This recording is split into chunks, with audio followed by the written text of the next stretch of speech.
तो हेलो दोस्तों, स्वागत है आप लोगों का आपके अपने यूट्यूब चैनल उज्ज्वल संसार में। दोस्तों, आज के इस वीडियो में हम लोग फॉरेस्ट्री का इंट्रोडक्शन टू फॉरेस्ट्री का चौथा लेक्चर कवर करने वाले हैं, जिसके अंतर्गत हम लोग जानेंगे फॉरेस्ट पॉलिसी के बारे में कि जो फॉरेस्ट पॉलिसी है वह कब कब आया इंडिया में। ठीक है, किस फॉरेस्ट पॉलिसी में क्या क्या सुधार किया गया और ये फॉरेस्ट पॉलिसी आने का मतलब मेन रीजन क्यों था।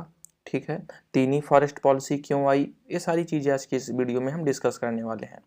इससे पहले वाले वीडियोस में हम लोगों ने पहला, दूसरा और तीसरा लेक्चर कवर कर लिया है इंट्रोडक्शन टू फॉरेस्ट्री का। अगर अभी तक आप लोगों ने वहाँ नहीं देखा है तो आप लोग जाके देख सकते हैं, और इस पीडीएफ को डाउनलोड करने के लिए डिस्क्रिप्शन बॉक्स में दिए गए लिंक पर क्लिक करके इसे डाउनलोड कर सकते हैं। तो चलिए शुरू करते हैं। तो फॉरेस्ट पॉलिसी, तो जैसा कि आप लोगों को पता होगा कि इंडिया में तीन फॉरेस्ट पॉलिसी आई थी। ठीक, तो यहाँ पे जैसा लिखा हुआ कि भारत में तीन फॉरेस्ट पॉलिसी आई हुई है। अब पहले जान लेते हैं कि कौन कौन सी फॉरेस्ट पॉलिसी आई हुई थी। तो पहला जो फॉरेस्ट पॉलिसी था वह 1894 में आया था। दूसरी जो फॉरेस्ट पॉलिसी थी वह 1952 में आया था। एंड तीसरी जो फॉरेस्ट पॉलिसी थी वह 1988 में आया था। तो जो फॉरेस्ट पॉलिसी थी 1994 वाली, ये फर्स्ट फॉरेस्ट पॉलिसी थी, लेकिन उस टाइम पे अंग्रेजों की शासन था। ठीक है, तो ये मतलब उतना इम्पोर्टेंट नहीं है। पूछा जाता है कि फर्स्ट फॉरेस्ट पॉलिसी कब आया था, तो वह इंडिया में जब मतलब स्वतंत्र हो चुका था। तो वह कब आया था, 1952 में। और स्वतंत्रता के बाद दूसरा जो फॉरेस्ट पॉलिसी था वह कब आया था, 1988 में आया था। तो यह थोड़ा सा इंपॉर्टेंट क्वेश्चन है, यह पूछता है। तो पहले हम लोग जान लेते हैं कि तीन फॉरेस्ट पॉलिसी है। फर्स्ट जो फॉरेस्ट पॉलिसी था वो 1894 में आया था, दूसरा जो था 1952 में आया था, एंड तीसरा जो था वो आपका कब आया था, 1988 में आया था। ठीक, अब हम लोग एक एक फॉरेस्ट पॉलिसी के बारे में, ठीक है, जानेंगे। ठीक है, कि किस फॉरेस्ट पॉलिसी में क्या हुआ था। तो हम पहले 1994 यानी फर्स्ट फॉरेस्ट पॉलिसी के बारे में जानेंगे।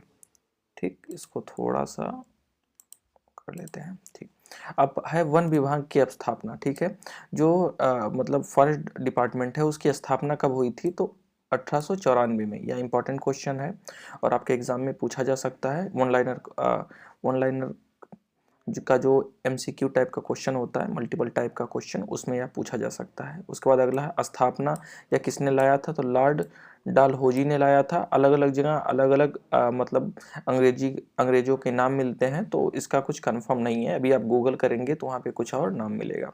इसका जो उद्देश्य था, यानी 1894 में जो फॉरेस्ट पॉलिसी आया था उसका जो मेन उद्देश्य क्या था, राजस्व की प्राप्ति करना। अरे आपको पता होगा कि उस टाइम हमारा देश आज़ाद नहीं था, तो हमारे देश में बहुत सारे अच्छे अच्छे वैरायटी की टिम्बर्स उपलब्ध थे। ठीक, तो जो वो अंग्रेज थे वह एक फॉरेस्ट पॉलिसी लाए। उस टाइम पे एक ये था, 1894 की बात है। तो जो यहाँ पे अच्छे अच्छे लकड़ियाँ थी उनको काट काट के मतलब यहाँ से ले जाया गया। ठीक है, या उनका कुछ बनाया गया। तो इस फॉरेस्ट पॉलिसी का मतलब काम था, देखिए कोई भी फॉरेस्ट पॉलिसी या कोई भी पॉलिसी बनती है तो उसका एक बेनिफिट्स होता है। ठीक है, लेकिन उस टाइम पे जब 1894 में फॉरेस्ट पॉलिसी बनी तो उस टाइम में इसका कोई मतलब इसको बेनिफिशियल करने के लिए या फॉरेस्ट को बढ़ावा देने के लिए ऐसा एक पॉलिसी नहीं बना था। उस टाइम पे अंग्रेजों का पूरा मकसद था कि हम फॉरेस्ट से कैसे ही ज़्यादा से ज़्यादा अर्निंग कर सकें, उसलिए यह 1894 में फर्स्ट फॉरेस्ट पॉलिसी बनाया गया था। उस टाइम पे 1894 में फॉरेस्ट को चार भाग टाइप में क्लासिफाइड किया गया था। इससे पहले हमने आप लोगों को डिफरेंट डिफरेंट बेस्ड पे जो फॉरेस्ट की क्लासिफिकेशन है तीसरे लेक्चर में वो बताया है, आप लोग उसको भी जाके देख लीजिए। तो उस टाइम पे भी बांटा गया था, पहला protective forest, natural forest, minor forest and tree land forest.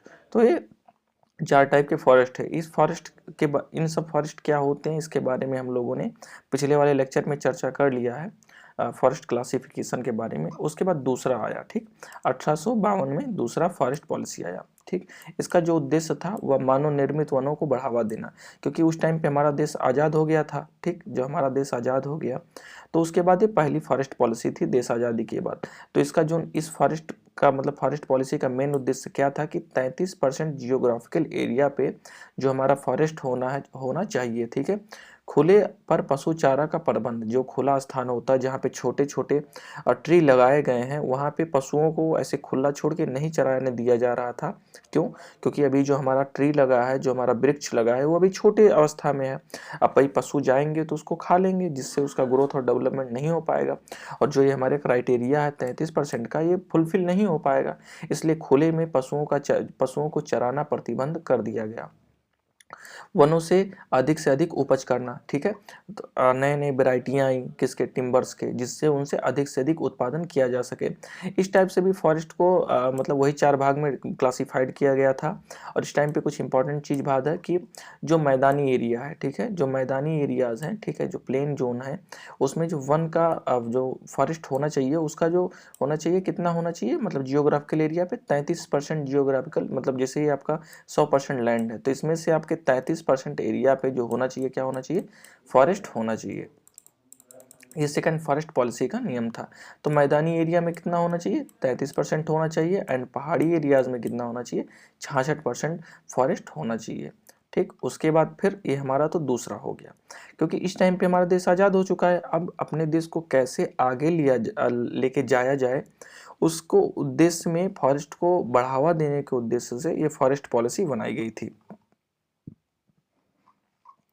अब आपका है दूसरा तीसरा फॉरेस्ट पॉलिसी 1988 में आया था, ठीक है। 1952 फॉरेस्ट पॉलिसी में परिवर्तन या संशोधन करके इसे बनाया गया, ठीक है। जो फॉरेस्ट पॉलिसी 88 में आया था वह कोई नई फॉरेस्ट पॉलिसी नहीं थी, वह जो 1952 में सेकंड फॉरेस्ट पॉलिसी थी उसी के अंदर थोड़ा सा परिवर्तन किया गया, ठीक है, ताकि उसे और बेहतर बनाया जा सके।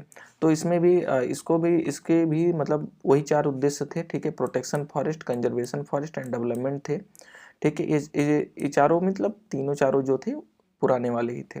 संशोधन क्या किया गया था, जो थोड़ा माउस काम नहीं कर रहा है, ठीक। संशोधन क्या किया गया था इसमें, मतलब जो 1952 वाला है और 1988 में, 1988 तो हमारा पहला सेकंड फॉरेस्ट पॉलिसी था, और मतलब क्या बोलते हैं कि आज़ादी के बाद का पहला फॉरेस्ट पॉलिसी था। लेकिन ये 1988 वाला आज़ादी के बाद दूसरा, और वैसा देखा जाए तो तीसरा फॉरेस्ट पॉलिसी था। तो जो तीसरा फॉरेस्ट पॉलिसी था, जैसा आपको बताया है कि दूसरे फॉरेस्ट पॉलिसी के अंदर थोड़ा सा संशोधन करके अपना तीसरा फॉरेस्ट पॉलिसी बनाया गया। तो इसमें क्या किया गया था, एकेडमिक मान्यता प्राप्त अनुसंधान कार्य, यानी कि इसमें क्या किया गया कि इसमें पढ़ाई लिखाई मतलब पढ़ाई भी होना चालू होने लगा। जैसा अभी आप लोग सुने होंगे कि बीएससी फॉरेस्ट्री भी होता है। बीएससी फॉरेस्ट्री या ऐसे मतलब फॉरेस्ट रिलेटेड बहुत सारे कोर्स, डिप्लोमा कोर्स चालू किए गए, और बहुत सारे अनुसंधान कार्य भी चालू किए गए, ठीक। तो यह किसमें, तीसरी फॉरेस्ट पॉलिसी में जो 1988 में आई थी, उस पर काम किया गया। नए वन के विकास के लिए नए कार्य की योजना बनाना, सरकार भी नए नए मतलब नई नई योजनाएं लाने लगी कि हमारे देश में जो फॉरेस्ट है वो 33% जियोग्राफिकल एरिया पे कैसे उसको पूरा किया जाए, ठीक। और उसके बाद है कि बायोडाइवर्सिटी का कंजर्वेशन करना, यानी बायोडाइवर्सिटी का कंजर्वेशन बोला जाए कि जो हमारे पास पेड़ पौधे, जो वृक्ष हैं, उन्हें कैसे बचा के रखा जाए, उसे रोकने के लिए भारत सरकार ने भी अलग अलग प्रकार के नियम लाने चालू कर दिए, ठीक। अब हम लोग आगे बढ़ते हैं। अब कुछ इंपॉर्टेंट चीज़ हैं जो कि वन लाइन क्वेश्चन है। अगर आपकी यूनिवर्सिटी में या आपके कॉलेजेस में वन लाइनर या एमसीक्यू टाइप क्वेश्चंस पूछे जाते हैं तो आपके लिए थोड़े इंपॉर्टेंट है। नहीं तो अगर आप कॉम्पिटिटिव एग्जाम की तैयारी कर रहे हैं एमएससी के लिए, तो वहाँ से भी 1-2 क्वेश्चन यहाँ से आ ही जाते हैं। तो अगला है क्या है, एक एक लाइन में जानेंगे, इन्हें ज़्यादा डिटेल में नहीं जानेंगे।